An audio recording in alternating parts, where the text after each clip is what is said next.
Hi, welcome to Chat with Dr. Kat. I'm Dr. Kat. Nice to see you today.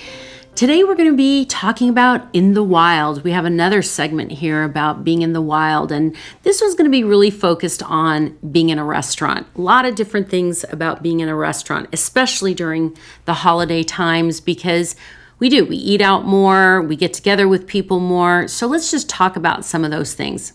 Now remember, if you have any suggestions or thoughts, go to chatwithdrkat.com. It can be done anonymously or you put your name in. Please keep coming them in. A lot of these are all coming from all of you. I really, really appreciate it. It's getting a lot more traction here and I love it. I love it. So please keep sending in that feedback. Remember, no fluff, no judgment, just real talk that leads to real change. Okay, in the wild, talking about restaurants. So we're going to start with a simple one. You know, when you go into a restaurant and you order food and it comes back to the table and it's not cooked correctly. Maybe it's underdone, maybe it's overdone, maybe spice is wrong, maybe you've asked for no onions and it's covered with onions. This is what I recommend. You know, some people will say, you know what, I'll just eat around it, and then they don't enjoy their meal. Other people rudely ask for things to be taken back. I really recommend just calling the waiter over and just saying, I'm so sorry, but may I please have this steak cooked a little bit more? Or I asked for medium, and this is completely well done. I really want to enjoy my meal. Is it possible for me to get this redone? Now, why are you saying it that way? You're setting the tone for the waiter to not feel pushed out, bent out of shape. Now, some of you right now I know are watching this and going, why are we caring about them? They did it wrong.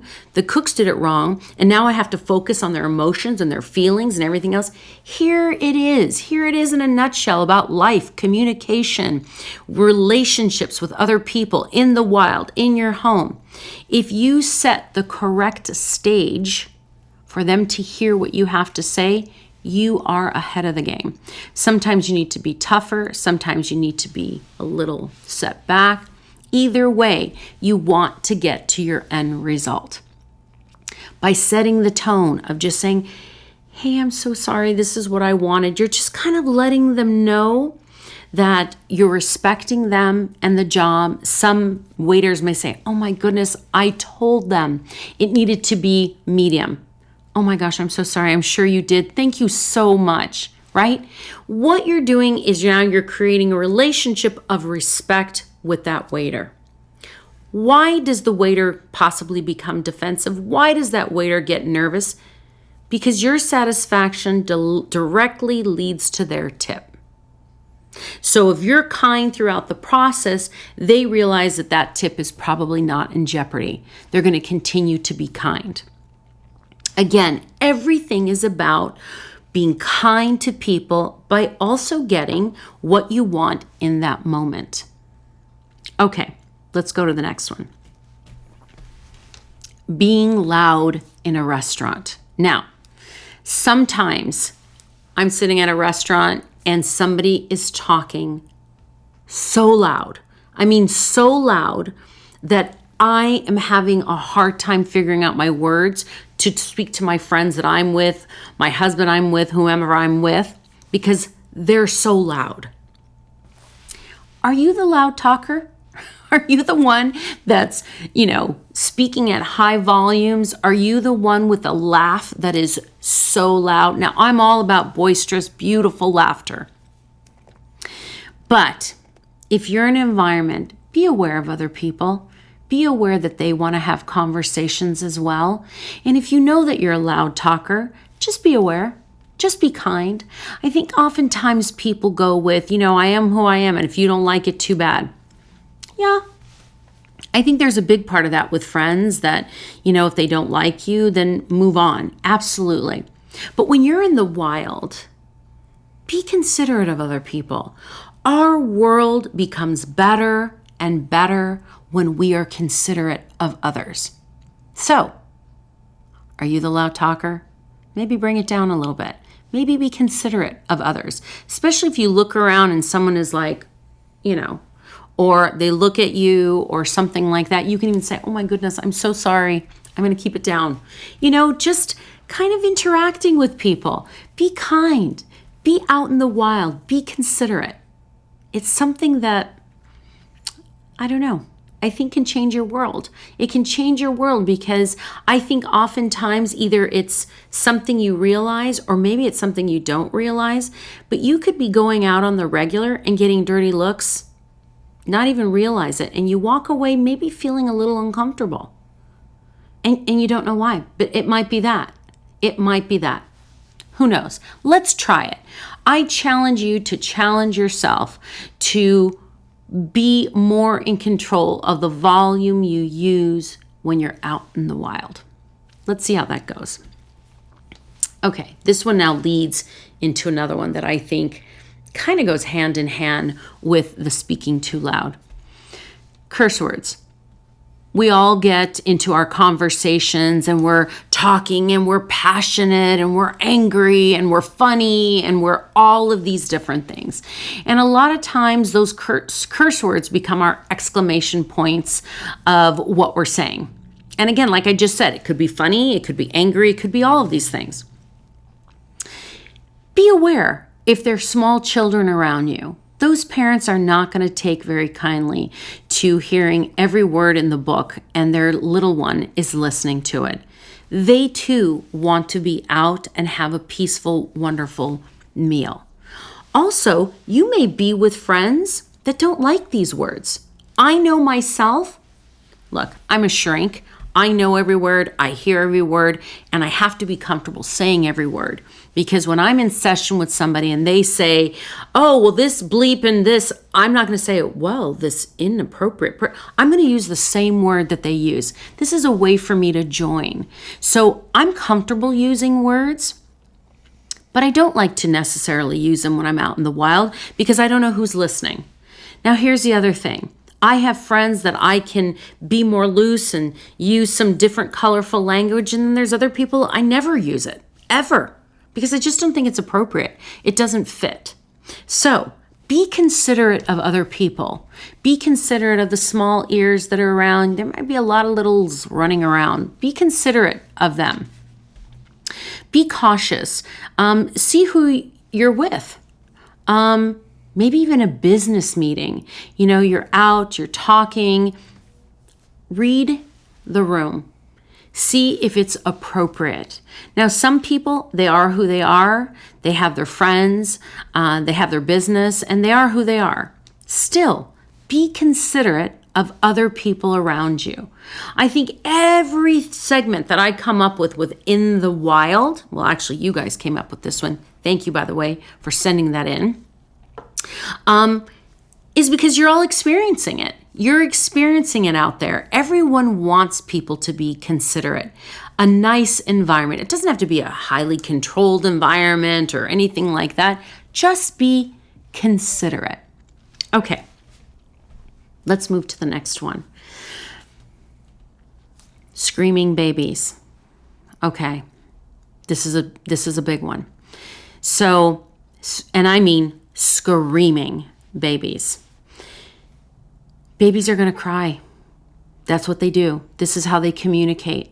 Oftentimes, if they're nonverbal, they're still in that tiny infancy phase. They're crying, cooing, all of those things. Now, I am a mother.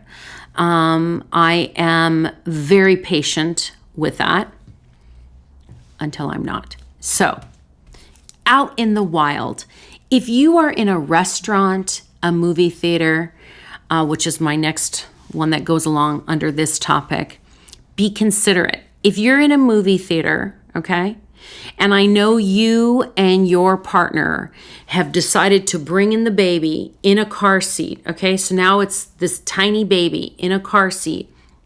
It's 10 o'clock at night. You decided to get out. The baby is sound asleep. You're in a movie theater. Well, let me tell you something. It's a 10 o'clock movie, and I'm even bringing this one up because it's happened to me numerous times, okay?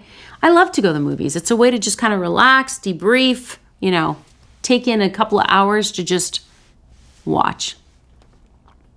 Now, if I'm going late at night and there's a baby in there, you need to be considerate, okay? If it's 10 o'clock at night, those are parents that are getting out. These are couples that are getting out. They chose a late movie because children aren't going to be there. And if you bring a child 2 or 3 and they're running around down in the front, not considerate. If you bring in a child who starts to scream during a movie, don't wait 5-10 minutes to see if the baby stops crying. Take that baby out immediately. I know you don't want to miss the movie. I don't either. So you've got to be considerate. Take the baby out immediately. When you're at a restaurant, I recommend same thing. Take the baby out immediately. Now, if you have a child that starts to cry, you do a couple of shh, or you look at them and you give them a toy to play with, and they're going to calm down within seconds, wonderful. I think that's wonderful. I always recommend that when parents go to a restaurant with small kids, you have this little bag in your car that has coloring books, has different activities, puzzles, toys, all those different things. Vital for those kids to be engaged. Bring them something to do. Not anything that's going to create a big mess or anything like that, but bring them fun things to do. Why not? It's hard for them to sit there. They're used to sitting there maybe in a high chair. They eat their food, they're out. Now we expect them to sit in a restaurant for an hour? Not reasonable, not logical. Please bring a bag of actual manipulatives that they can play with, okay? Now, when you're in a restaurant, going back to the crying, don't wait too long. Take them out of the restaurant. Remember that people are going there to have a beautiful meal. They want to be able to relax. They want to be able to focus. They want to have great conversation. If you have a child that is screaming over 5 minutes, take your child out. I know you want to enjoy your meal too, but it's your child. It's your child. Take your child out. Okay. Here's another thing with children. Now, there's a couple of reasons why I get a little cautious when I see this. First and foremost, giving a young child your cell phone to watch a movie or to watch a show in a restaurant. If you choose to do that, which I am completely not an advocate for, and I will explain why. But if you do choose, now knowing what the information I'm going to give you shortly, if you choose to still go down in that path, please be cautious of the volume. Many times parents have that cranked up. You're trying to have a conversation and you're hearing all these things. And here's the thing about kids shows and kids music. It's always in this high-pitched voice and it's repetitive and it can grate on people's nerves after a while, especially when they're there to enjoy themselves. Okay. Why am I not an advocate? Now, this may sound extreme, and I will do another podcast in regards to this because I think this is a huge issue that we have been creating in our families, and that's screen time. Screen time for all children. But when you have a small baby that's not even verbal yet, watching a cell phone, I see them in the strollers, mom or dad is shopping and they've got this phone. I don't know if you've ever noticed that if the phone gets turned off or falls, that baby screams and then they give the phone back and they go, eh. Okay. That tunnel vision, that locked in, it's not good for child development. It's not good for the brain. It's not teaching the child how to self-soothe. That child will always need sound, always need something in front of their face in order to calm them down. You are creating a nightmare for yourself. Children need to learn how to self-soothe, how to fix situations, how to problem solve, how to keep themselves from becoming bored. That's why you use manipulatives. A child doing this, maybe you talking to them and saying, wow, how many sides do you see here? Engage a little bit with your child. If they have cars they're playing with, or dolls, or painting, and what I mean by painting, coloring with crayons, they're going through whatever they're doing, that is stimulating the brain. Showing a child screen time, it affects the brain. And I will do another podcast to be very specific on what it does to the brain and what it takes away from childhood development.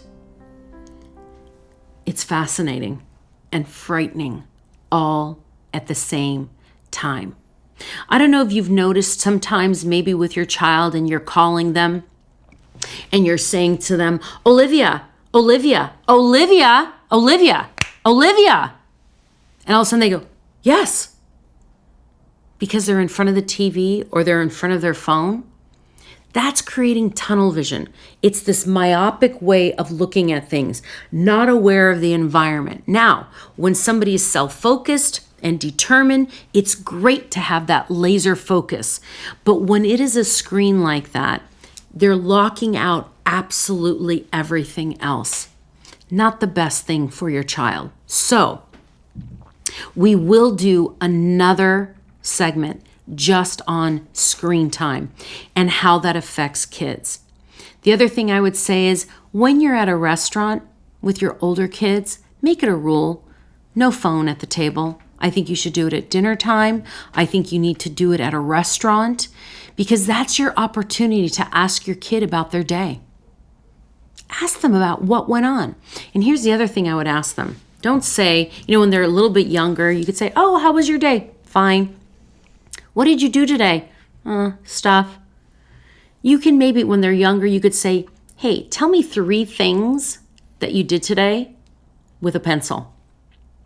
Oh, with a pencil. I did math. I wrote sentences. I did this game where I had to connect the dots. You're now engaging. Ask them open-ended questions. Ask them open-ended questions. And again, we'll get into those different segments because this is more about being in the wild. Be considerate of other people when you're out in the wild. Be considerate of the children. Be considerate when you're in a restaurant of who it's affecting around you. Again, with each one we do about being out in the wild, the message is about being kind. The message is about being considerate. The message is about creating a new world where we are considerate of other people. When we're considerate of other people, our environment works better. People are happier. People feel seen. People feel heard. People feel valued. Now, is it your job to make them feel that way? No. But how great are you to create an environment where it sets the stage for yourself, your family, and the people around you? Now, people start to pay it forward. We're creating a new way of being. I think for a long time, everything was very focused on me, me, me, me. It's important to be focused on me. It's also important to be focused on the people around you. Empathy and sympathy are a great emotion to have. They're not weak, not at all. You can still be powerful, determined, amazing, bright, brilliant, and still stop and be considerate of other people. So when out in the wild, especially in the restaurants, be aware of some of those things.